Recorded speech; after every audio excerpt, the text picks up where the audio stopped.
नाक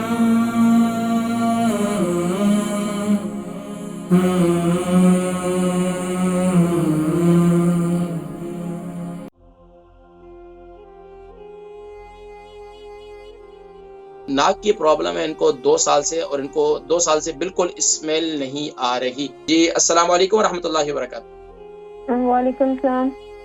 भाई मैं आयशा बात कर रही हूँ मैनचेस्टर से, और मेरा वेट है 65, और मुझे प्रॉब्लम है नाक की, 2 साल से है ये। वजन कितना है मेरी बहन? 65। उम्र कितनी है? 39। 29। क्या है नाक की क्या? जी नाक की ये है कि 2 साल से मेरे नाक की स्मेल बिल्कुल फिनिश है। मैं कोई परफ्यूम की, कोई खाने, कोई स्मेल नहीं मुझे आती। और मेरी अपनी नाक की स्मेल जब मैं अंदर सांस लेती हूँ, खींचती हूँ जब अंदर, तो वो इतनी डिस्गस्टिंग स्मेल होती है कि मेरा अपना दिल खराब हो जाता है उससे। लाइक वो बाहर की स्मेल नहीं होती। जी टेस्ट वगैरह करवाए, सीटी स्कैन वगैरह ये कुछ? जी डॉक्टर ने इधर दिया था मुझे एक स्प्रे वगैरह, लेकिन उसके साइड इफेक्ट इतने ज्यादा थे कि मुझे फिर वो छोड़ना पड़ा। लेकिन मुझे टेस्ट वगैरह उन्होंने कोई डायग्नोज किया है, कोई आपका चेक वगैरह किया है, कोई सीटी स्कैन वगैरह किए हैं? नहीं, स्कैन वगैरह नहीं किया, लेकिन वैसे ही उन्होंने बताया था कि नाक के अंदर ना वो दूध है कुछ, समथिंग लाइक दिस। अच्छा, नाक की हड्डी तो नहीं बड़ी हुई?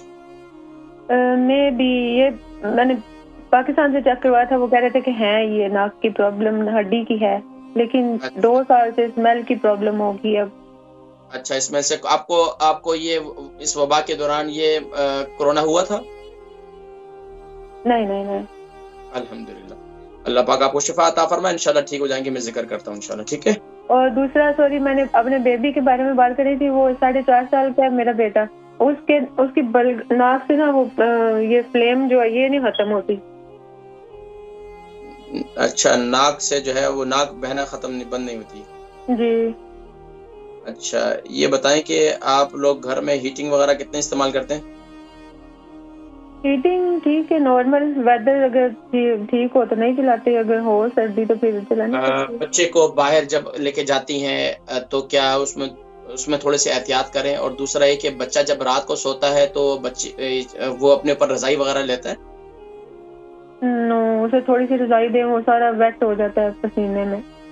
पसीने बच्चों को बसा औकात, लेकिन उसके कमरे में ठंडक होती होगी, जरा उस पर गौर करें। जहाँ पर, क्योंकि बसा औकात ये अंदरूनी तौर पर ठंडक की वजह से होती है। बच्चे का अगर सीने में उसकी ठंड हो तो इस किस्म का ये मामला होता है। तकरीबन कितना अरसा हो गया बच्चे को ये नाक बहना बंद नहीं हो रही? ये मोर देन मंथ हो गया। डॉक्टर को बताएं, डॉक्टर को चेकअप भी कराएं। बसा औकात वो तो यही कहते हैं कि पैरासीटामोल दें, न्यूरिफोन दें, पैरासीटामोल दें और न्यूरिफोन, बस इस तरह ही। चले प्रोग्राम देखें, मैं जिक्र करता हूँ। हमारी बहन आयशा है, इनकी उम्र 29 है, 65 केजी इनका वजन है। नाक की प्रॉब्लम है इनको 2 साल से, और इनको 2 साल से बिल्कुल स्मेल नहीं आ रही। इसके हवाले से कुछ बताएं। पाकिस्तान में इन्होंने कुछ वहाँ भी टेस्ट वगैरह करवाए थे, बता रहे हैं कि इनकी नाक की हड्डी या नाक में को हुदूद वगैरह है, या नाक का गोश्त वगैरह बढ़ा हुआ, बस औकात ये हो जाता है। देखिए, इसके लिए मैं क्या करता हूँ, बर्दाश्त कर सके, थोड़ी सी जलन होगी, हल्की फुल्की सी, लेकिन आपको इफाका 100% होगा। वो क्या है कि आप कलौंजी का तेल ले लें, खालिस होना चाहिए, शर्त ये है कि खालिस होना चाहिए। जिनको नाक में स्मेल नहीं आती, नाक की कोई भी प्रॉब्लम है, ये यानी कि नाक और गले की नाक कान गले की, तो आप ये देखें, ये इनके लिए बेहतरीन है। क्या करें, नाक के अंदर आप कलौंजी का तेल डालें, पाबंदी के साथ हल्का हल्का, कभी एक नथे में डाल दें, फिर कभी दूसरे में डाल दें। इसके बाद आपने अपने नाफ के अंदर भी कलौंजी का तेल लगाना है। ये 2 काम आपने करने हैं। इसके अलावा क्या काम करना है, आपने रात को सोने से पहले आपने स्टीम लेनी है। स्टीमर मिलते हैं यहाँ पर अच्छे से अच्छे, स्टीम ले लें। लौंग के पानी की भी स्टीम ले सकते हैं आप, लौंग के तेल की भी स्टीम ले सकते हैं। ये स्टीम जो है पाबंदी के साथ आप लें। और इसके अलावा आप हर फर्द नमाज के बाद जो है 11 मरतबा जिक्र खफी किया करें, यानी सांस नाक के जरिए से लें।